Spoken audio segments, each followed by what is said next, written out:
everyone, welcome back to my channel. In today's video, I will talk about jurisprudence. In this video, I will cover its meaning, definition and nature of jurisprudence in detail. So, let's get started. Firstly, we talk about meaning of jurisprudence. Means जो term jurisprudence है उसका simple language में क्या मतलब होता है इसको समझते हैं. The word jurisprudence comes from two Latin words. First is juris, which means law, and the second is prudentia, which means knowledge or skill. So, the word jurisprudence comes from Latin word jurisprudentia, which means knowledge या फिर skill of law. Jurisprudence simply means knowledge of law या फिर understanding the nature of law. Means जो term jurisprudence है उसका simple language में यही मतलब होता है कि जो लॉ है उसका नॉलेज होना, उसकी बेसिक्स जो है, उसके थ्योरीज जो है उसका नॉलेज होना, लॉ क्यों है, कैसे डेवलप हुआ, किस तरीके से वर्क करता है, इन सारी चीजों की स्टडी हम लोग जुरिस्प्रूडेंस पे करते हैं. सो जुरिस्प्रूडेंस का सिंपल लैंग्वेज में मतलब यही हुआ नॉलेज ऑफ लॉ या फिर understanding the nature of law या फिर skill of law. So, jurisprudence is the theoretical and analytical study of law. It's about asking and trying to answer the fundamental question about the legal system. Jurisprudence law की analytical study है या फिर theoretical study है जिसमें हम लोग जो भी लॉ से रिलेटेड लीगल सिस्टम से रिलेटेड जो भी फंडामेंटल क्वेश्चंस होते हैं, बेसिक क्वेश्चंस होते हैं कि लॉ क्यों है, ये कैसे डेवलप हुई, किस तरीके से वर्क करती है, इसका सोसाइटी पे क्या इम्पैक्ट पड़ता है, सोसाइटी का लॉ पे क्या इम्पैक्ट पड़ता है, इन सारी चीजों की स्टडी हम लोग जुरिस्प्रूडेंस में करते हैं. So in simple word jurisprudence is the science और फिलोसफी ऑफ लॉ.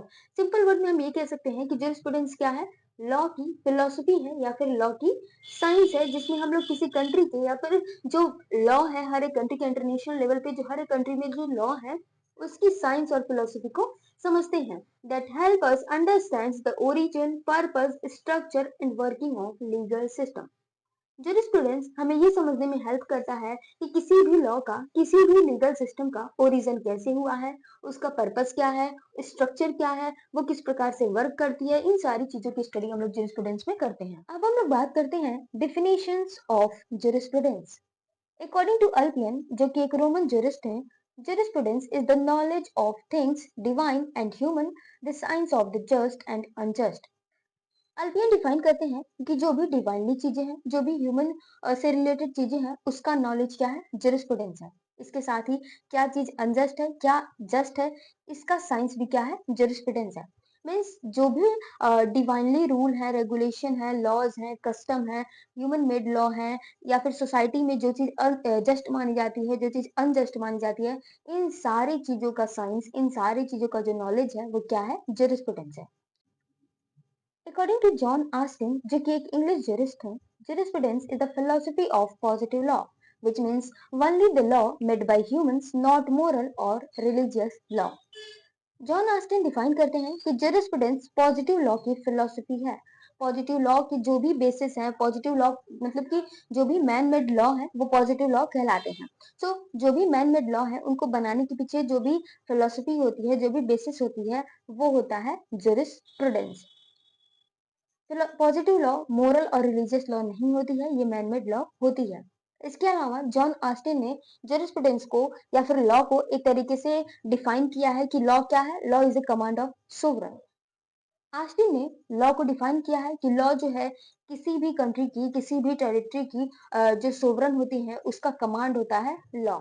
अगला है अकॉर्डिंग टू सालमंड, जो कि न्यूजीलैंड के जरिस्ट हैं, jurisprudence is the science of the first principle of civil law.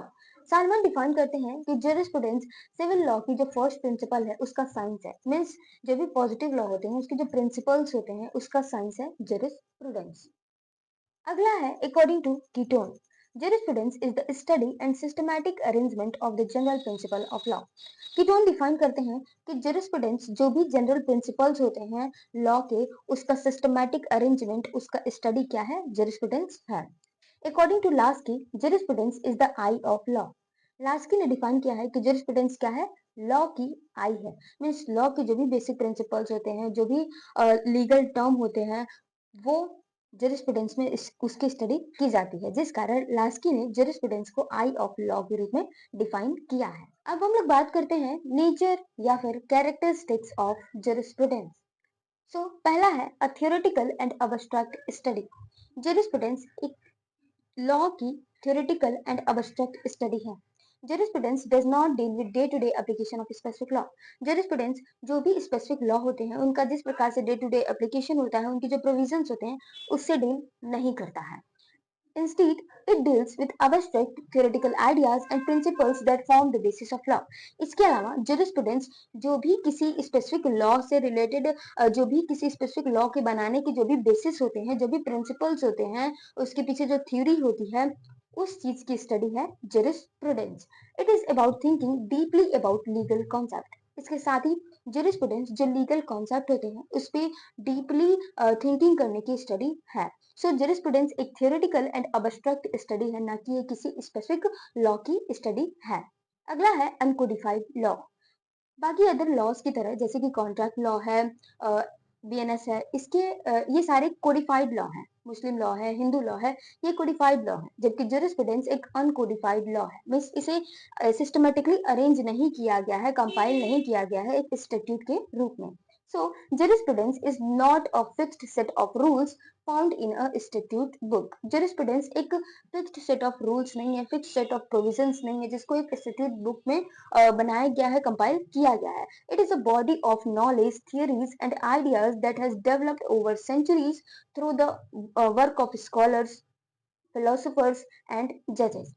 इसके अलावा जरिस्प्रूडेंस नॉलेज है, थ्योरीज है, आइडिया है, प्रिंसिपल्स है, जो कि सदियों से डेवलप होता हुआ आ रहा है स्कॉलर्स के द्वारा, फिलोसोफर्स के द्वारा, जजेस के द्वारा, लॉ मेकर्स के द्वारा। जो भी प्रिंसिपल्स, आइडियाज, थ्योरीज डेवलप हो रहे हैं वो पार्ट है जरिस्प्रूडेंस के, उसकी स्टडी जरिस्प्रूडेंस के अंतर्गत की जाती है, ना कि किसी स्पेसिफिक लॉ की स्टडी जरिस्प्रूडेंस के अंतर्गत की जाती है।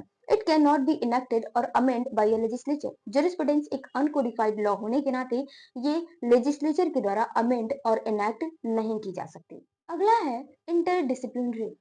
Jurisprudence is not a stand-alone subject.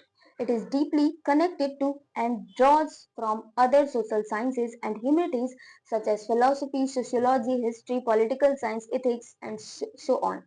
Jurisprudence जो है वो एक अकेला सब्जेक्ट नहीं है, उसमें सिर्फ बेसिस ऑफ लॉ नहीं स्टडी की जाती। जरिस्प्रूडेंस अदर जो भी सोशल साइंसेज है, जो भी ह्यूमैनिटीज के सब्जेक्ट है, उससे क्लोजली रिलेटेड है, क्योंकि जो लॉ की बेसिस है, जो लॉ का बेस होता है, जो लॉ के सारे जनरल प्रिंसिपल्स होते हैं, वो सोशल साइंस से रिलेटेड होते हैं, वो सोसाइटी से, हिस्ट्री से, पॉलिटिकल साइंस से, इन सारी चीजों से रिलेटेड होते हैं, जिस कारण जरिस्प्रूडेंस एक इंटरडिसिप्लिनरी सब्जेक्ट है, जिसमें हम इसकी जो भी जनरल प्रिंसिपल है उसकी कैसे डेवलपमेंट हुई है वो हम लोग उसकी हिस्ट्री जान करके जानते हैं।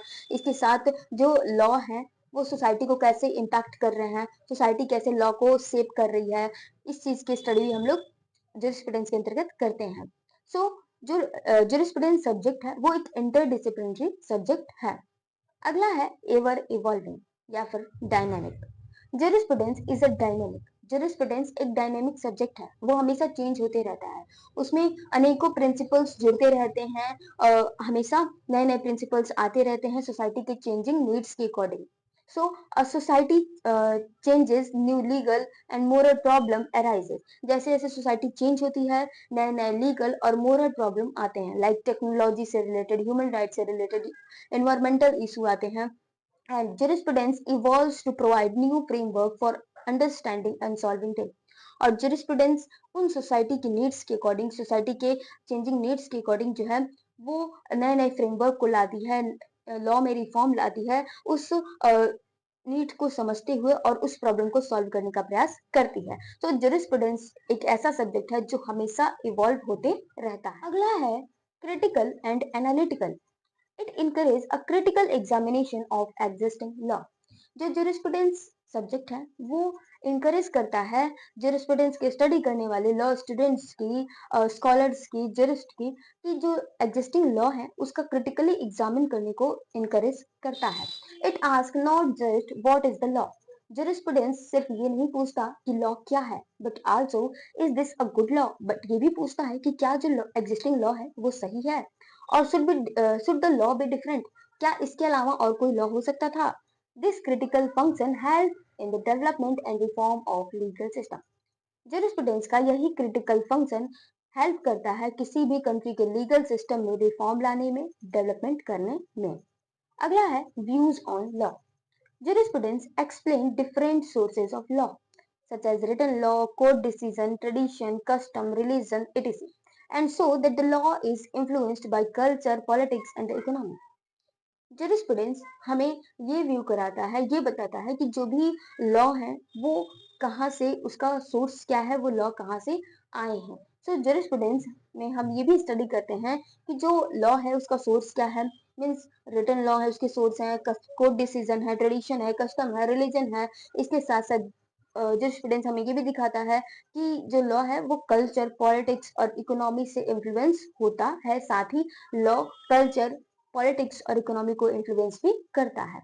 सो ये था jurisprudence का meaning, definition and nature. If you found this video helpful, don't forget to like this video, subscribe my channel and share this video. Thanks for watching and keep supporting me.